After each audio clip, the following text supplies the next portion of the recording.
Hello everyone. तो आज की इस क्लास में हम पढ़ने वाले हैं हरियाणा विधानसभा। काफ़ी इंपॉर्टेंट क्लास होने वाली है। सारे ही इंपॉर्टेंट कंसेप्ट जो हैं वो हम इस विधानसभा से रिलेटेड इस वीडियो में करेंगे, तो प्लीज़ वीडियो को पूरा देखिएगा। तो चलिए स्टार्ट करते हैं। सबसे पहले आता है हरियाणा विधानसभा जो है उसका डिज़ाइन किसने किया था। तो हरियाणा विधानसभा का जो डिज़ाइन बनाया गया था वो ली कार्बोजी ने बनाया था और इन्होंने ही चंडीगढ़ का भी डिज़ाइन जो है वो तैयार किया था। तो ये काफ़ी इंपॉर्टेंट क्वेश्चन है, कई बार एग्जाम में पूछा जाता है। हरियाणा की विधानसभा की अगर हम बात करें तो वो एक सदनीय है। एक सदनीय का मतलब जैसे कुछ राज्य हैं हरियाणा में, भारत में 6 राज्य हैं जिनमें द्विसदनीय प्रणाली है। द्विसदनीय मतलब विधान परिषद भी है और विधानसभा भी है। विधान परिषद जो है वो उच्च सदन माना जाता है और विधान सभा जो है वो निचला सदन माना जाता है। ठीक है, तो हरियाणा में जो है वो सिर्फ एक सदनीय ही प्रणाली है, यानी कि यहाँ पे सिर्फ विधानसभा है, विधान परिषद नहीं है।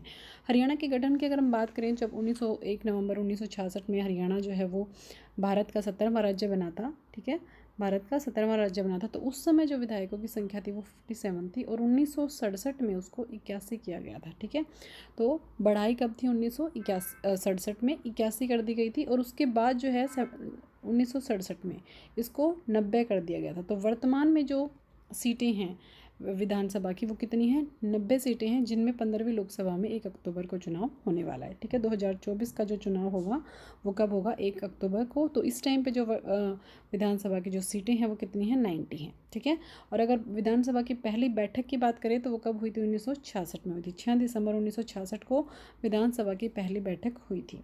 हरियाणा विधानसभा के जो सदस्य जो होते हैं उनमें से सिर्फ 15% ही जो है वो मंत्री बन सकते हैं, यानी कि सिर्फ टोटल 14 हैं अधिकतम जो कि मंत्री बन सकते हैं। ये आपने याद रखना है, और अगर परसेंटेज में पूछे तो वो 15% है।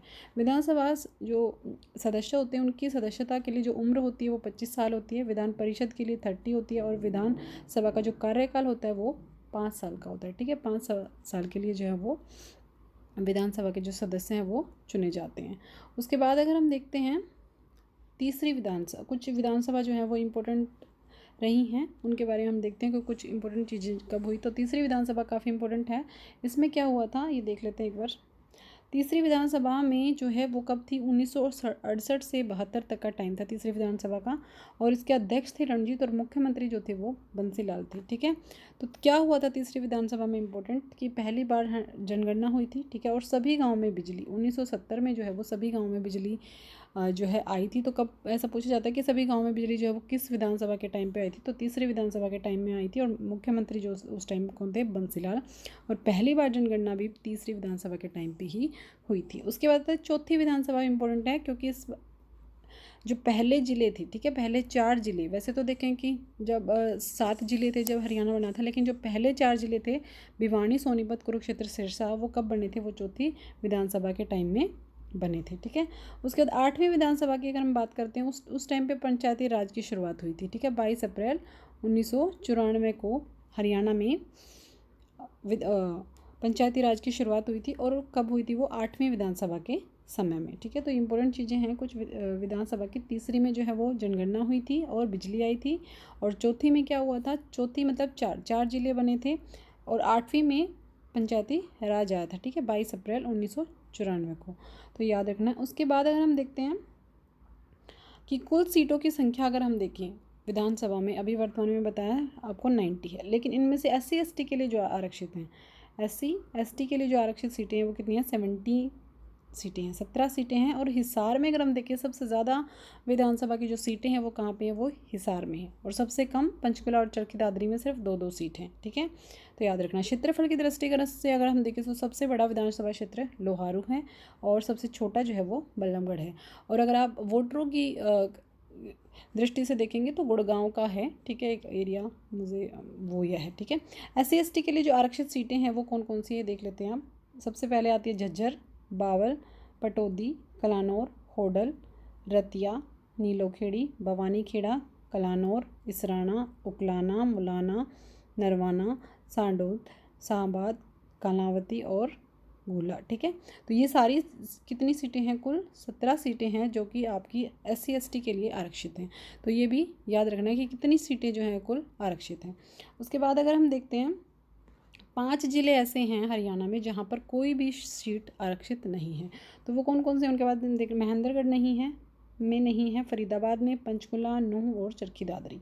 तो ये पांचों का पता होना चाहिए कि महेंद्रगढ़, फरीदाबाद, पंचकुला, नूंह और चरखी दादरी 5 ऐसे ज़िले हैं जहाँ पर कोई भी सीट SC/ST के लिए आरक्षित नहीं है। ठीक है।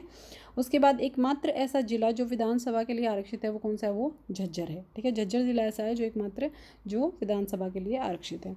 अब देख लेते हैं कुछ कि प्रथम विधानसभा अध्यक्ष कौन थी, सनो देवी। प्रथम विधानसभा अध्यक्ष भी यही थी और प्रथम महिला विधानसभा अध्यक्ष भी यही थी। उसके बाद अगर पुरुष की बात करते हैं तो प्रथम पुरुष विधानसभा अध्यक्ष कौन थे, राव वीरेंद्र सिंह। लेकिन अगर दूसरे पूछे कि दूसरे विधानसभा कौन अध्यक्ष कौन थे, तो राव वीरेंद्र सिंह थे। लेकिन अगर पुरुष की बात करें तो राव वीरेंद्र सिंह पुरुष में पहले हैं, लेकिन वैसे सीक्वेंस में देखेंगे तो आप सेकंड नंबर के हैं। सबसे अधिक बार विधानसभा के अध्यक्ष बने थे हरविंदर सिंह चड्ढा। ठीक है, ये आपने याद रखना है। हरविंदर सिंह चड्ढा जो है वो सबसे अधिक बार विधानसभा के सबसे लंबे समय तक रहे थे।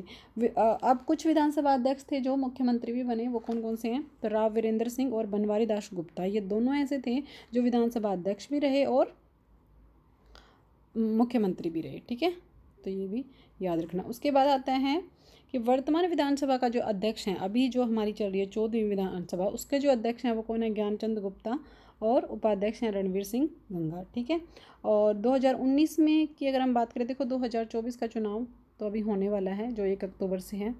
ठीक है, ये हमारी 15वीं विधानसभा का चुनाव होगा। तो 19 में जो 14वीं थी उसके बारे में देख लेते हैं कि भाजपा को जो है 90 में से 40 सीटें मिली थी, कांग्रेस को 39, जेजेपी को 10, हजका को 2, बसपा को 1, और ये सिहद है, यहाँ पे गलत लिखा हुआ है। ठीक है, इसका 1 और निर्दलीय 5। ठीक है, तो टोटल 40 सीटें जो है वो कैसे 90 सीटें जो हैं वो इस टाइप से डिवाइडेड हुई थी। तो ये थी आज की video. I hope you understand the video, और आपको ये बहुत अच्छी लगी तो प्लीज़ इसको लाइक कीजिएगा। और शॉर्ट वीडियो देखने के लिए आप मेरी शॉर्ट्स जो हैं वीडियो से रिलेटेड मैं अपने शॉर्ट्स वाले सेक्शन में डालती हूँ, तो प्लीज़ उसमें जाकर देख सकते हैं। Thank you, thanks for watching.